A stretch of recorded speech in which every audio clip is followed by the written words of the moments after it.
অষ্টম শ্রেণীর শিক্ষার্থীরা সবাই কেমন আছো? আশা করি সবাই ভালো আছো।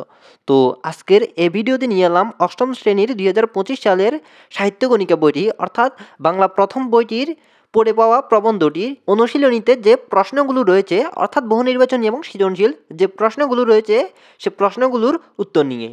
তো এখানে আরেকটা গুরুত্বপূর্ণ কথা হলো আমাদের এই চ্যানেলটিতে তোমাদের এভাবে যত কবিতা এবং যত প্রবন্ধ রয়েছে সব প্রবন্ধ এবং সব কবিতার অনুশীলনীতে যে প্রশ্নগুলো রয়েছে সে প্রশ্নগুলোর উত্তর নিয়ে বিস্তারিত ভিডিও আপলোড করা হবে। তো তোমরা যারা সেগুলো পেতে চাও তারা অবশ্যই আমাদের এই চ্যানেলটি সাবস্ক্রাইব করে রাখো, যাতে আমরা সেগুলো আমাদের এই চ্যানেলটিতে আপলোড দিলে তোমাদের কাছে নোটিফিকেশান পৌঁছে যায়। আশা করি বুঝতে পেরেছ। তো আমরা মূল বিষয়ে ফিরে আসি, পড়ে পাওয়া প্রবন্ধটির অনুশীলনীতে যাই। তো শিক্ষার্থীরা আমরা পড়ে পাওয়া প্রবন্ধটির অনুশীলনীতে চলে এসেছি। তো আমরা অনুশীলনীতে প্রথমে দেখতে পাচ্ছি বহু নির্বাচনী প্রশ্ন। তো এখানে ১ নাম্বার প্রশ্নটি কাদের বাগানে আমকুড়াতে কালবৈশাখী উপেক্ষা করে সবাই ছুটছিল। তো ১ নাম্বার প্রশ্নটির উত্তর হলো ঘ, বাডুজ্যদের। তারপর ২ নম্বর প্রশ্নটি চাঁপাতলির আমের ব্যাপারে এত আগ্রহের কারণ কি? তো এই প্রশ্নটির উত্তর হলো খ, খেতে অত্যন্ত সুস্বাদু। তারপর ৩ নম্বর প্রশ্নটি লেখকের চমৎকার অর্থে ব্যবহৃত দিব্যি শব্দটি আমরা আর কোন অর্থে ব্যবহার করে থাকি? তো এই ৩ নম্বর প্রশ্নটির উত্তর হলো ক, শপথ। তারপর বলা হয়েছে উদ্দীপকটি ফরডত এবং ৪ ও ৫ নাম্বার প্রশ্নের উত্তর দাও। তো এখানে একটা উদ্দীপক দেওয়া হয়েছে, এই উদ্দীপকটা থেকে ৪ ও ৫ নাম্বার প্রশ্নের উত্তর দিতে হবে। তো উদ্দীপকে কী বলা হয়েছে আমরা দেখি। স্কুলের জারুদার সচি পরীক্ষা শেষে কক্ষ পরিষ্কার করতে গিয়ে সে একটি মূল্যবান ঘড়ি পেল। তার লোভ হলো, ভাবলো ঘড়িটা মেয়ের জামাইকে উপহার দিবে। মেয়ে নিশ্চয়ই খুব খুশি হবে, কিন্তু রাতে ঘুমোতে গিয়ে মনে হলো এই অন্যায় অনুচিত। যার ঘড়ি তার মনোকষ্টের কারণে মেয়ের চরম অকল্যাণ হতে পারে, ঘড়িটা কর্তৃপক্ষের কাছে জমা দেওয়াই তার কর্তব্য। সে পরদিন তাই করল। তো এখানে ৪ নাম্বার প্রশ্নটি সচি পড়ে পাওয়া গল্পের কোন চরিত্রের প্রতিভু? তো ৪ নাম্বার প্রশ্নটির উত্তর হলো ঘ, কথক। তো শিক্ষার্থীরা তারপর ৫ নাম্বার প্রশ্নটি উল্লিখিত তুলনাটা কোন মানদণ্ডে বিচার্য? তো আমরা এখানে ৩টা অপশান দেখতে পাচ্ছি। তো এখানে সঠিক উত্তর হলো ক, অর্থাৎ ন্যায় ও কর্তব্যবোধ উদ্বুদ্ধ। তো শিক্ষার্থীরা আমাদের অনুশীলনীর বহু নির্বাচনী প্রশ্নগুলো এবং সেগুলোর উত্তর দেখা হয়ে গেল। তো এবার আমরা দেখব অনুশীলনীর সৃজনশীল প্রশ্নগুলো এবং সেগুলোর উত্তর। তো শিক্ষার্থীরা আমরা এখানে সৃজনশীল প্রশ্ন ২টি দেখতে পাচ্ছি। তো আমরা এখন দেখব এই প্রশ্ন ২টির উত্তর। তো আমরা এখন স্ক্রিনে স্পষ্ট আমাদের প্রথম প্রশ্নটি দেখতে পাচ্ছি। তো আমাদের এখানে একটা অনুচ্ছেদ দেওয়া আছে, তারপর এখানে ৪টি প্রশ্ন দেওয়া আছে। তো এই প্রশ্নগুলোর উত্তর লেখার আগে প্রথমে আমাদের এখানে যে অনুচ্ছেদটা দেওয়া আছে সেই অনুচ্ছেদটা পড়তে হবে। তো আমরা অনুচ্ছেদটা একবার সংক্ষেপে পড়ে নিই। আরিফ ট্যাক্সি ক্যাব চালিয়ে জীবিকা নির্বাহ করে। একবার একজন আরোহীকে গন্তব্য পৌঁছে দিয়ে সে বিশ্রাম নিচ্ছিল। সহসা গাড়ির ভিতরে দৃষ্টি পড়তে সে দেখতে পেল একটি মানি ব্যাগ সিটের উপর পড়ে আছে। ব্যাগে অনেকগুলো ডলার, কিন্তু ব্যাগে কোনো ঠিকানা পাওয়া গেল না। সে সন্ধ্যা অবধি অপেক্ষা করলো। নিরুপায় হয়ে সে পত্রিকা অফিসে গিয়ে সম্পাদককে একটি বিজ্ঞপ্তি চাপিয়ে দেওয়ার অনুরোধ জানায়। তো শিক্ষার্থীরা এখানে ক নম্বর প্রশ্নটি পড়ে পাওয়া কী ধরনের রচনা? তো এই প্রশ্নটির উত্তর হলো পড়ে পাওয়া একটি কিশোর গল্প। তারপর খ নম্বর প্রশ্নটি ওর মতো কত লোক আসবে বিদুর এ কথাটির অর্থ বুঝিয়ে লেখো। তো খ নম্বর প্রশ্নটির উত্তর হলো বাক্সের দাবি করতে আসা একজন নকল মালিককে কেন্দ্র করে বিদু প্রশ্নোক্ত মন্তব্যটি করেছিল। পড়ে পাওয়া বাক্সটি সঠিক মালিকের হাতে ফিরিয়ে দিতে ছেলেরা একটি বিজ্ঞপ্তি লিখে নদীর ধারে বিভিন্ন গাছে আটকে দেয়। তখন লোভে পড়ে এক লোক মালিক সেজে বাক্সটির মালিকানা দাবি করে, কিন্তু কথকের জেরার মুখে লোকটি চলে যাওয়ার পর বিদু ঘটনাটি জানতে পেরে বলে এমন আরও অনেকেই বাক্সের মিথ্যা দাবি করে নিয়ে আসবে। তারপর ঘ নম্বর প্রশ্নটি উদ্দীপকের আরিফকে কোন যুক্তিতে বিদুদের সঙ্গে তুলনা করা যায় ব্যাখ্যা করো।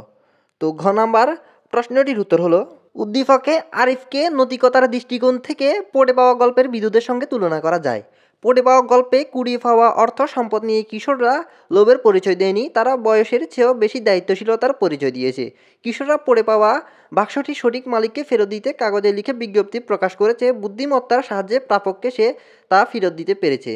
উদ্দীপকের আরিফ এবং গল্পের বিদু ও তার বন্ধুরা উভয়ে ফটে পাওয়া জিনিসের প্রতি লোভ দেখানি, দায়িত্বশীলতার পরিচয়ের মধ্য দিয়ে তাদের উভয়ের চরিত্রের নৈতিকতার বিষয়টি প্রকাশিত হয়েছে। উদ্দীপকের আরিফ মানিব্যাগের মালিককে খুঁজে বের করার আপ্রাণ চেষ্টা চালায়, অন্যদিকে কিশোর বয়সী বিদুরা পড়ে পাওয়া টিনের ক্যাশ বাক্সটির মালিককে হস্তান্তর করতে সক্ষম হয়। পড়ে পাওয়া গল্পের এই বিবেচনাবোধের দিকটি উদ্দীপকের আরিফের বিদুদের নৈতিকতা ও মানসিকতার সঙ্গে তুলনা করা চলে। তারপর ঘ নম্বর প্রশ্নটি কলেবরে ক্ষুদ্র হলেও আরিফ চরিত্রটি পড়ে পাওয়া গল্পের মূল সুরকেই ধারণ করে আছে, মূল্যায়ন করো। তো ঘ নাম্বার প্রশ্নটির উত্তর হলো উদ্দীপকের আরিফের কর্মকাণ্ডের মাধ্যমে তার নির্লোভ মানসিকতার পরিচয় পাওয়া যায়, যা পড়ে পাওয়া গল্পের মূল সুরকেই সামনে উপস্থিত করে। পড়ে পাওয়া গল্পে আমরা লক্ষ্য করি একদল কিশোর একটি টিনের বাক্স কুড়িয়ে পেয়ে তা সঠিক ঠিকানায় ফেরত দেওয়ার জন্য সর্বাত্মকভাবে চেষ্টা করে। এক্ষেত্রে তাদের নির্লোভ মানসিকতার পরিচয় পাওয়া যায়। উদ্দীপকের ট্যাক্সি ক্যাব চালক আরিফ হঠাৎ অন্যের একটি মানিব্যাগ হাতে পায়। তার গাড়িতে একজন আরোহীর ভুল করে রেখে যাওয়া মানিব্যাগটি প্রকৃত মালিককে ফিরিয়ে দেওয়ার ইচ্ছায় সে পত্রিকা অফিসে ছুটে আসে। অন্যের ধন সম্পদের ব্যাপারে নির্লোভ মানসিকতার পরিচয় দেওয়াই পড়ে পাওয়া গল্পের মূল বক্তব্য।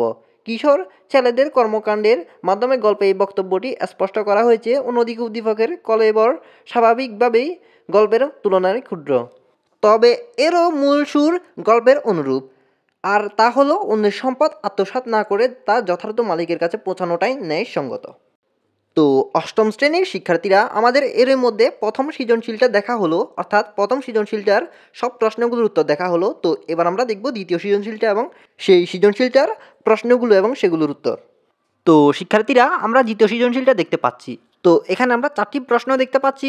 তো এই প্রশ্নগুলোর উত্তর দেওয়ার আগে আমাদের প্রথমে অনুচ্ছেদটা পড়তে হবে। তো অনুচ্ছেদটি হলো, সন্ধ্যায় দেখা গেল নিজেদের ছাগলের সাথে অতিরিক্ত একটি ছাগলও আথালে ঢুকছে।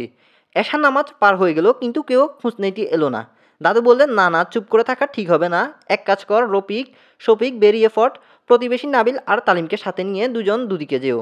মসজিদ থেকে চোঙ্গা নিয়ে গায়ে ঘোষণা দিয়ে আসো। কিছুক্ষণের মধ্যে দুবাই দাদুর পরামর্শ মতো বলতে লাগলো, ভাই সব, একটি ছাগল পাওয়া গেছে। যাদের ছাগল তারা দয়া করে মতিন শিকদারের বাড়ি থেকে নিয়ে যান।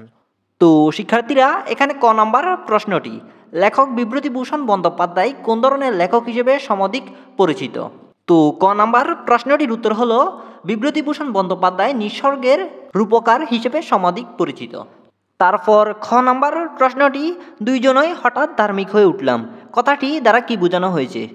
তো খ নাম্বার প্রশ্নটির উত্তর, পড়ে পাওয়া টিনের বাক্সটি আবাসাত না করে তার মালিকের কাছে পৌঁছে দেওয়ার ইচ্ছা সম্পর্কে বলা হয়েছে দুজনেই হঠাৎ ধার্মিক হয়ে উঠলাম। পড়ে পাওয়া গল্পে দুই কিশোর গল্পকথক ও বাদল অন্ধকারে একটি টিনের বাক্স কুড়িয়ে পায়। প্রথমে লোভের বশবর্তী হয়ে তারা বাক্সের সব কিছু নিজেরা নিতে চায়, কিন্তু পরক্ষণেই তারা অনুভব করে যে এটি অত্যন্ত অন্যায় কাজ হবে। ফলে তারা বাক্সটি মালিককে ফেরত দেওয়ার সিদ্ধান্ত নেয়। দুজনে এই শুভবুদ্ধির উভয় হওয়াকে কথক হঠাৎ ধার্মিক হওয়া বলে অবহিত করেছে।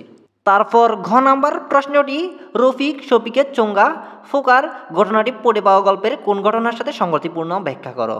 তো ঘ নাম্বার প্রশ্নটির উত্তর হলো, পড়ে পাওয়া গল্পের কিশোরদের নদীদ্বারের গাছে পোস্টার লাগানোর ফলে উদ্দীপকের শফিকের চোঙ্গা পোকার ঘটনাটি সংগতিপূর্ণ।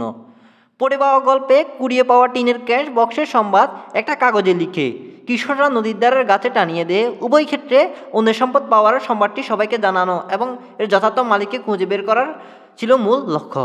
পড়ে পাওয়া সম্পদের মালিককে খুঁজে পেতে চাইলে প্রাপ্তি সংবাদটি সবাইকে জানানোর বিকল্প নেই। গল্পে ও উদ্দীপকে অনুরূপ ভাবনার প্রকাশ ঘটতে দেখা যায়। উদ্দীপকে ছাগল প্রাপ্তির সংবাদ প্রচারে দাদুর নির্দেশ মতো শফিক মসজিদের চোঙ্গা নিয়ে গায়ে বেরিয়ে পড়ে এবং চোলা ফুকে ফুকে সবার মনোযোগ আকর্ষণের চেষ্টা করে। এদিক থেকে ঘটনা দুটি পরস্পর সাদৃশ্যপূর্ণ। তো শিক্ষার্থীরা, তারপর আমাদের ঘ নাম্বার প্রশ্নটি, উদ্দীপকের দাদু যেন পড়ে পাওয়া গল্পের মূল চেতনারই প্রতিভু, বিশ্লেষণ করো। তো ঘ নাম্বার প্রশ্নটির উত্তর হলো, উদ্দীপকের দাদু নৈতিক চেতনা ও পড়ে পাওয়া গল্পের উত্তরবোধের পরিচয় দিয়ে এর মূল চেতনারই প্রতিনিধি হয়ে উঠেছেন। পড়ে পাওয়া গল্পে কিশোররা অন্যের সম্পদের প্রতি লোভ না দেখিয়ে তা ফিরিয়ে দেওয়ার উদ্যোগ নিয়েছে। এক্ষেত্রে তাদের নির্লোভ মানসিকতার পরিচয় পাওয়া যায়। সততা, নিষ্ঠা ও কর্তব্যবোধের পাশাপাশি তারা তাদের দায়িত্বশীলতার পরিচয় দিয়েছে।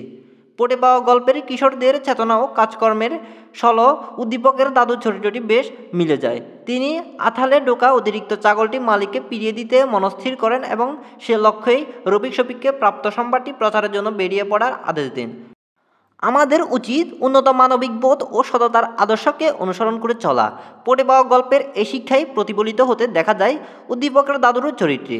অন্যের সম্পদ আত্মসাৎ না করে মালিকের কাছে যাতে ফিরিয়ে দেওয়ার ব্যাপারে তিনি দ্বিধাহীন। গল্পের কিশোরদের মাঝে এই একই প্রবণতার পরিচয় পাওয়া যায়। ফলে উদ্দীপকের দাদু তার কাজের মাধ্যমে সেসব কিশোরের চিন্তার প্রতিচ্ছবি হয়ে ওঠে। তো শিক্ষার্থীরা, আমাদের ঘ নাম্বার প্রশ্নটির উত্তর দেখা হয়ে গেল। তো এর মধ্যে আমাদের পড়ে পাওয়া গল্পটির অনুশীলনীতে যে প্রশ্নগুলো রয়েছে বহু নির্বাচনী এবং সৃজনশীল সে প্রশ্নগুলো এবং সেগুলোর উত্তর দেখা হয়ে গেল। তো আমাদের আজকের ভিডিওটি ছিল এটুকু। দেখা হবে পরবর্তী ক্লাসে, অর্থাৎ পরবর্তী কোনো গল্পের অনুশীলনীর প্রশ্নগুলোর উত্তর নিয়ে। তো আজকের ভিডিওটি ছিল এটুকু। আশা করি তোমাদের কাছে ভালো লেগেছে। যদি ভালো লেগে থাকে তাহলে ভিডিওতে অবশ্যই একটি লাইক দিয়ে যাবে। দেখা হবে পরবর্তী ভিডিওতে। তো সবাই ভালো থেকো। আল্লাহ হাফেজ।